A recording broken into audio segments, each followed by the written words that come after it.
I think it's more clear than ever where this market is likely headed into the end of the year. We've gone over probably the past few months on will there be a Santa rally, will there not be a Santa rally, where are bonds headed, what's going on with tech, where are the semiconductors going to end up, what are going to be the net effects of AI, or where is energy headed. I think a lot of these things, just in the past week, have cleared up, and more than ever, I am feeling confident in saying that X is likely to happen, and I want to talk about that on this video. First, let's cover a few basic things. The first one being the fear and greed index right now. When I see extreme fear, I think short-term bounce or some sort of bounce, maybe in the early next week, in the immediate short term, gets more and more likely. So if you're short right now at this instant and you don't have any sort of duration on your shorts, or you don't have the capital on the sidelines to weather some pain, I'd be cautious of this. And remember, the further the market falls down, the more pain you're going to take. And I just want to make an extra note of that. And this applies to you if you're bullish as well, because I see lots of Discord members or people on Twitter become statistics on a chart somewhere. Because as the market goes more and more in their favor, they become more and more euphoric, and they start chasing it with larger and larger positions, and then end up giving away most of the profits they have made. Remember, risk management is your friend. It is the key to the kingdom, okay? You want to keep those profits. You want to develop longevity as a trader. Risk management is everything, all right? We've already gotten big bulks of the move in the short term. So as it goes more and more in your favor, you should not be loading up more and more. You should be de-risking more and more, okay? And we've even seen this from professionals, so the ones who are short, on bonds, or even on the other side, as I'm waiting for bonds to actually go in my favor, as I've been saying, I'm slowly, incrementally buying, because I still see that we're getting signals of selling off. And speaking of bonds, before we talk about where SPY is headed, let's actually talk about bonds for a moment. As we saw Goldman Sachs say yesterday, with elevated rates, demand for TLT calls and call spreads exploded this week, with average daily call volume near all-time highs. And don't forget, just last week we were talking about how the call interest was spiking. This is not anything new. This is continuing to accelerate to the upside as people start to realize that TLT is likely going to be the big trade for 2024. Okay, so let's just go ahead and look over the different option tools on Thinkorswim real quick, because sometimes I talk about this and people are very confused on what I'm looking at or how I'm catching the big players when they buy options. So, I might have this some days just right up on another screen,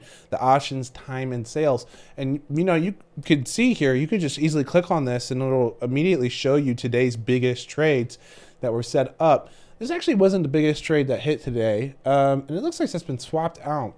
But this is a pretty aggressive swing, actually, because there was a December one that I shared in the Discord for also 8,000 contracts as well. But this is actually a swing in the next week at 14 cents a contract. That's someone swinging 115,000 dollars over the week. That's so aggressive.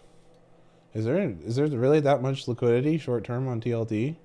Where there really is. This is starting to look like the SPY ETF, actually.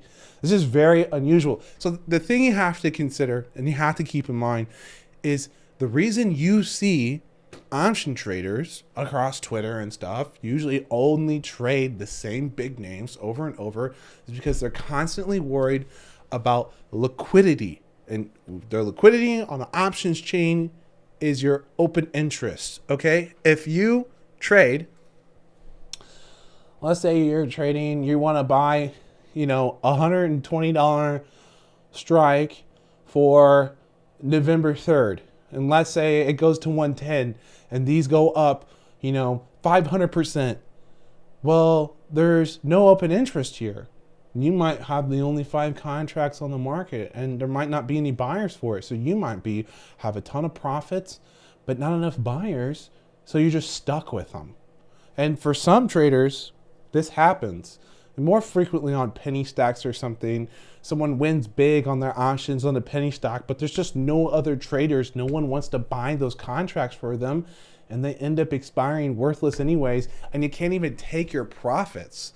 Okay, this is why when you're trading something like this, you have to be so aware of the liquidity that exists, especially on an ETF like this that can be a bit drier. I mean, you need, unless you're looking at this like I have been, this is very unusual to see this amount of activity on this option chain right now. 20,000 open interest, 38,000 open interest on a short-term expiration for your TLT. It's pretty wild. And when you come out further, by the way, here's my strike, August of 2024. Up until Friday last week, I was the one of the biggest players, might have been the biggest. I was the biggest holder at this specific strike.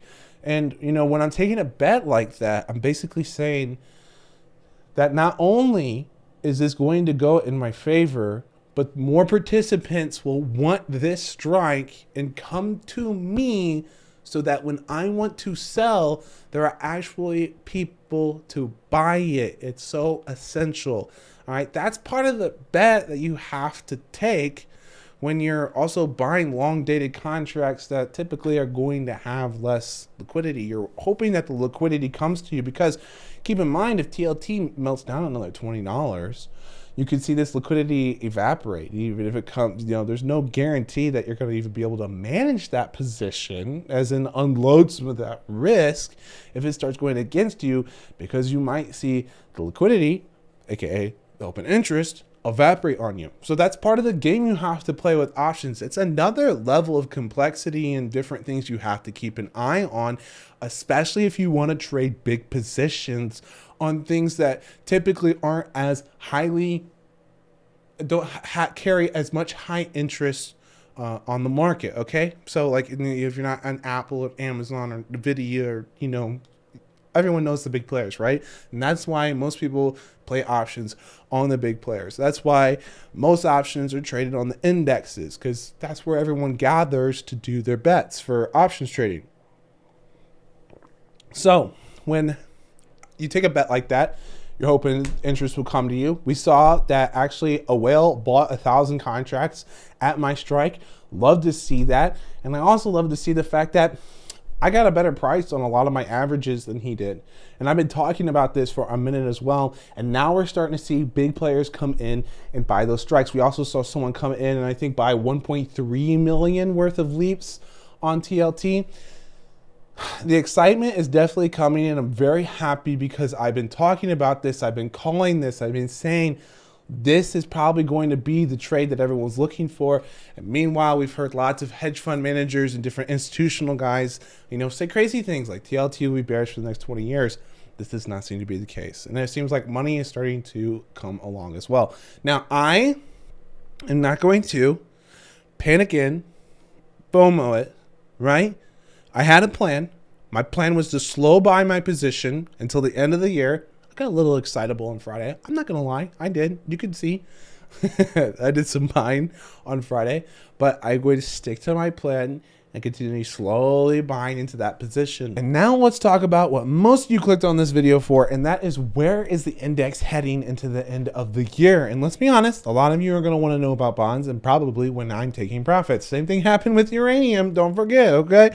Everyone's talking about the uranium bros on Twitter. That's not me, all right? Let's be clear. When I made my DD about uranium, no one cared at all right? And suddenly, when I'm taking profits and getting out, everyone wants to know about uranium. Right? Stay ahead of the crowds. Stay ahead of them. Don't be a statistic, all right? Be the anomaly. Be ahead. And since I'm stroking my ego too much, let's actually go ahead and humble ourselves. And I want to share with you the teacher who taught my teacher Elliott waves. We've been having some back and forth on the Twitters, and I was going to share my charts for my Elliott wave analysis, but I decided against that because I think the most helpful thing I can do for you as a viewer is share this with you make sure you're aware of this individual posting these things. And by the way, he always tags Todd Gordon. Let's just real quick go back on my old YouTube. Go watch the video where I had that big argument with Todd Gordon and said there wouldn't be a rally until the end of the year because the volume analysis and how that aligns with Elliott wave theory. Here we are. Who was right? Not Todd Gordon, CNBC. Where is my invite? I'll come talk for you guys. Anyways, it was so self-serving, but it was so fun. Yeah, eat that, Todd. And so now let's break down this chart. And before I break down this chart, let me just say why I love Elliott wave analysis so much. And one of the first reasons is because this is what most of the major banks use. Most of the major institutions use. People pay a lot of money for good Elliott wave analysis. And it holds up so well, regardless of what time frame you're looking at. Now, if you can get your Elliott wave analysis to align on multiple time frames, it gets better and better and better. But there's a reason why I gravitated towards learning this and why I'm always talking about it, right? So I'm going to do a high-level overview of this charting. If you would like me to do this in more detail, leave a comment down below and like and subscribe to the channel as well. But what you want to watch is this major structure here, WXY, similar to an ABC, but they're usually more complex. But you have this WXY, then 1, 2, and then your 3 all the way down here. Okay? So he sees a support heading into next year, likely to be 3,600. And all the other levels that you see here, these red markers, these are subwave structures that live within these blue listed structures, right? This is your large structure, WXY 1, 2, 3. The red structures exist here. That's your wave 1, 2, 3, 4, 5, matching up with the larger structure. And this is what you want to do if you want to break down your Elliott waves to make sure they're as accurate as possible. Now, like I said before, I don't think this is the most likely outcome. So let's go ahead and hop right over to the chart, which looks a lot like the charting I did and what I think is the most probable heading into the end of this year. This chart is the 5-3-3. If you've been following me for a minute, we've been talking about how this is most likely what is developing for the year is a 5-3-3 pattern. And so for me, it's cool to see, hey, the guy that I think is pretty much master of this has actually got an outcome that looks very similar to mine. So there's gonna be a lot of confirmation bias, by the way, and me saying that this is what I think is going to be the most probable. So we have our WXY, just like we had in the last graph. Then we have our AWBX and CY. This BX is your Santa rally, which he has at 4,300. And then he has his C wave coming in next year being rough at 3,700. So you have a 3,700 bottom in the next year, or you have a 3,500 bottom next year. One includes a Santa rally, one doesn't. That's what he sees as two probable outcomes. This is the one that I think is the most probable. The only thing I want to comment on, and by the way, if you want me to like dive into these deeper, or you want me to recreate it and kind of walk you through step by step how to use the Fibonacci tools to recreate this, I'm also game for that because that's what I do anyways.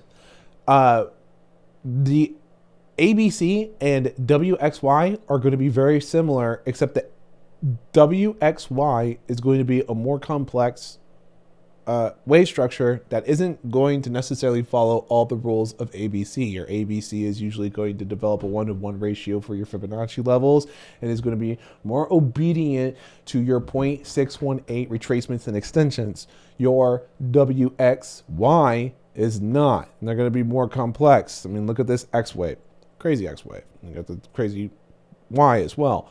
So when you do an ABC, it might be as simple as drawing your Fibonacci tool from the top here of the A wave to the bottom of the A wave, extending it out, and then looking at the extension to get where your C wave is going to be.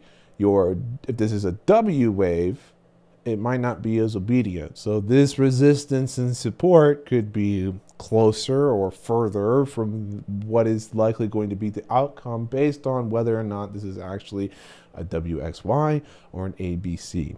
That is worth mentioning. But that is going to be it for this weekly report. I hope you enjoyed me going through someone else's charts, especially someone who I perceive to be a master of this, and it might be harder for some of you to identify who's really good at this or who's not, or how good I am.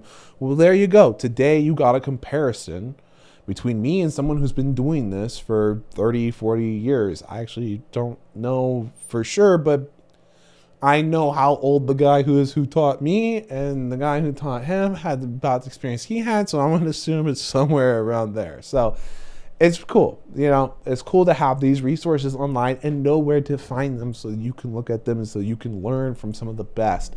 It's one of the best things about social media.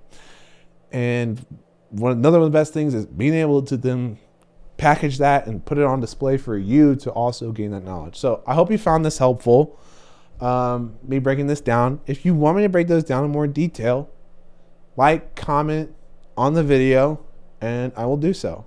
I hope you enjoyed. I'll talk to you more in the Discord.